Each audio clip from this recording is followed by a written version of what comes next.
Avec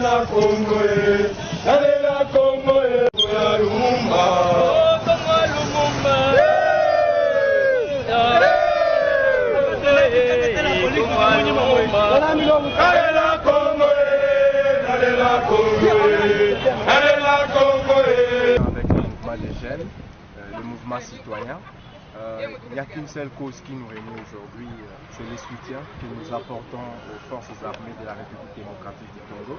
Comme vous le savez, nous sommes victimes d'une attaque injuste de la part des M23.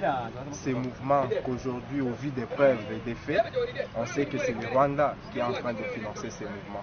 C'est ainsi que nous sommes venus dans ces cadres pour dire non aux relations, aux négociations avec ces mouvements, parce que les mouvements veulent les négociations et entre-temps, nos mamans, nos sœurs et autres sont en train d'être tuées et décapitées.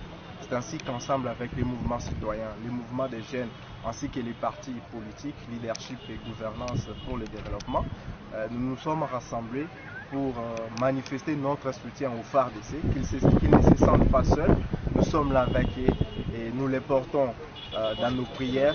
Et je pense que dans les jours à venir, il y aura même d'autres actions et d'autres activités qui vont matérialiser ce soutien.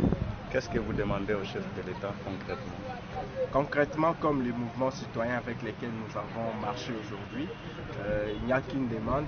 Cette demande consiste dans le fait de dire au chef de l'État qu'on sollicite la rupture des relations diplomatiques entre la RDC et le Rwanda. Puisque, comme vous le savez, les négociations ne datent pas d'aujourd'hui. Ils ont débuté il y a longtemps. Mais les résultats, c'est quoi? Ce sont des morts qui sont enregistrés chaque jour, malgré l'état de siège qui est de l'autre côté. Mais il y a des morts et des morts chaque jour. C'est ainsi que nous disons qu'on doit d'abord rompre ces relations diplomatiques et aborder, répondre même cette fois-ci par voie des guerres et voir comment c'est que ça va donner comme résultat.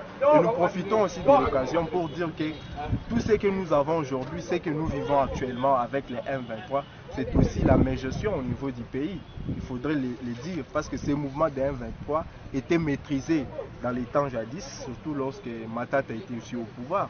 Mais vous voyez, avec la nouvelle diplomatie, les mouvements ressurgissent et il y a encore des morts qui sont enregistrés. Ainsi que nous demandons qu'il y ait aussi la bonne gestion des relations, bonne gestion des ressources de la République et que le président de la République puisse prendre le courage et dire que ça ne va pas. Soit il laisse la place aux autres, soit il rompt carrément les relations diplomatiques.